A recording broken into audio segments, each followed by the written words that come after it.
Hey, good morning, friend. Walking outside a front porch, I'm going to show you, well, this house is going to come on the market soon, but it's a little bit behind the one I'm about to show you.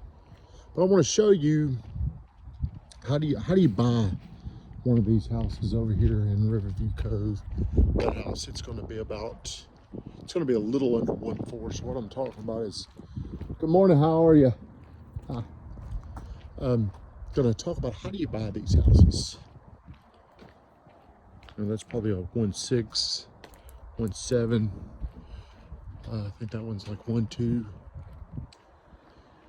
And in our market, these sales prices are extremely, there's not, I forgot, there's probably 100 sales in Rutherford County of $1 million.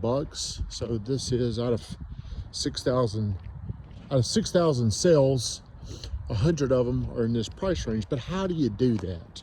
Well, I'm going to tell you how I did it. And I'm going to show you this house right here, which is going to be on the market probably within a week, and it's going to be a little under 1.4. But most people in real estate are going to trade up. This is the importance of getting into real estate and buying a house as quickly as you can. For example, we bought a house in Puckett Station probably 6 years ago for $315. We sold that house 2 or 3 years later for $400. We bought a house in Puckett for $650, and then 3 years later we sold it for $1 million. So all that money, that equity, was just put down on our house, which is right down there. So the way you're going to buy a house like this is you're going to trade up. Not very many people are going to be able to save and get a house like this. So I'm really talking to the people out there in their mid-20s. The reason why you need to stop renting and start buying is so you can buy a house and sell it in about 2 years, avoid capital gains, and trade up into another house and continue to do this. Now, you may not ever want to go to $1 million, but there's nothing better than tax-free money. And real estate, personal residence, is the best way you can do that. That house we bought for $650, in 3 years, that market just appreciated, which will probably never happen again.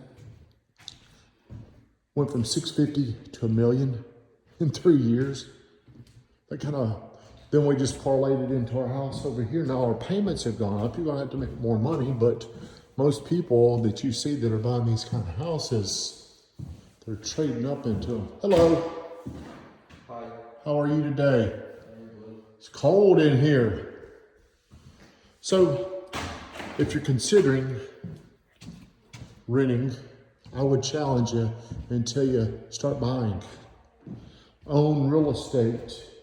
It's probably the most successful thing, and I haven't had near enough success. It's the most successful thing I've done is just by buying real estate and holding it. On the personal residence, it's been buying real estate, holding it for a few years, moving up, not paying taxes, and putting all that money down onto the next. So let's just say, if you've got a house and it's $300,000 and it goes up 6%, that's $18,000. But over here, if it goes up 5% on 1.4, now you're talking $60,000, $70,000 in equity. So owning bigger assets. I'm just telling you what I wish I'd have started. I didn't buy my first house until I was 30, and John Floyd helped me out, gave me a good deal, so I bought a house at 30. So if you're 25, Drew Kilgore, my cousin, he started buying houses when he was 21, 22 years old. Now he's on his third house. So just want to show you how people make sense of buying this. They don't just save up money.